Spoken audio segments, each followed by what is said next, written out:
আপোনাৰ প্ৰথমটো প্ৰশ্ন হৈছে শ্ৰীমন্ত শংকৰদেৱৰ জন্ম ক'ত হৈছিল? আপোনাৰ অপশ্যন আছে A Majuli, B Barpeta, C ভট্টাদ্ৰৱ, ডি পাটবাউসী।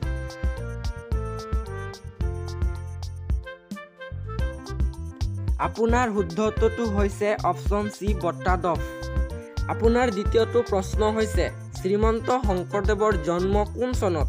আপোনাৰ অপশ্যন আছে এ 1546 খ্ৰীষ্টাব্দত, বি 1470 খ্ৰীষ্টাব্দ, চি 1568 খ্ৰীষ্টাব্দ, ডি 1449 চন।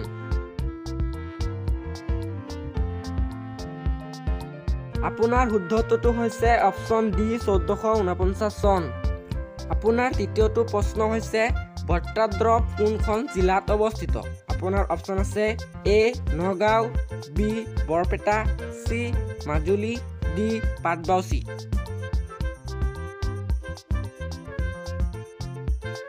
আপোনাৰ শুদ্ধ উত্তৰটো হৈছে অপশ্যন এ নগাঁও। আপোনাৰ চতুৰ্থটো প্ৰশ্ন হৈছে মাধৱদেৱৰ জন্ম কোন বছৰত হৈছিল? আপোনাৰ অপশ্যন আছে এ 1489 খ্ৰীষ্টাব্দ, বি 1449 খ্ৰীষ্টাব্দ, চি 1522 খ্ৰীষ্টাব্দ, ডি 1596 চন।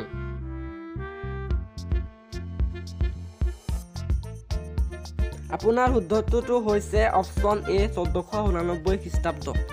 আপোনাৰ পঞ্চমটো প্ৰশ্ন হৈছে মাধৱদেৱৰ জন্ম ক'ত হৈছিল? আপোনাৰ অপশ্যন আছে A Bheladanga, B Letekupukhuri, C Sundaridiya, D Narayanpur.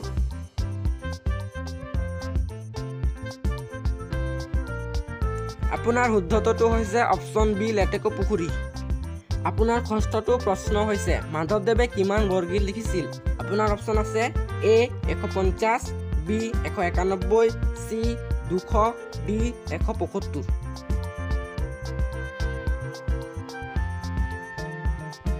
আপোনাৰ শুদ্ধ উত্তৰটো হৈছে অপশ্যন বি 191। আপোনাৰ সপ্তমটো প্ৰশ্ন হৈছে অসমত কিমানখন ৰাজ্যসভাৰ আসন আছে? আপোনাৰ অপশ্যন আছে এ 7, বি 6, চি 8, ডি 9।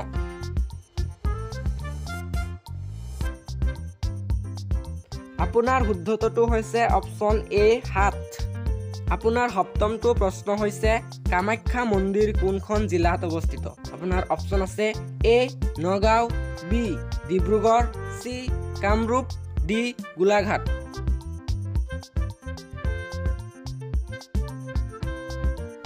আপোনাৰ শুদ্ধ উত্তৰটো হৈছে অপশ্যন চি কামৰূপ। এতিয়া এইটো প্ৰশ্ন আপোনাৰ বাবে হয়, এইটোৰ উত্তৰ আপুনি কমেণ্টত কওক। আপোনাৰ প্ৰশ্নটো হৈছে অসমৰ প্ৰথম মুখ্যমন্ত্ৰী কোন আছিল? Option A Tarun Gogoi, B Golap Borbora, C Gopinath Bordoloi, D Hiteswar Saikia.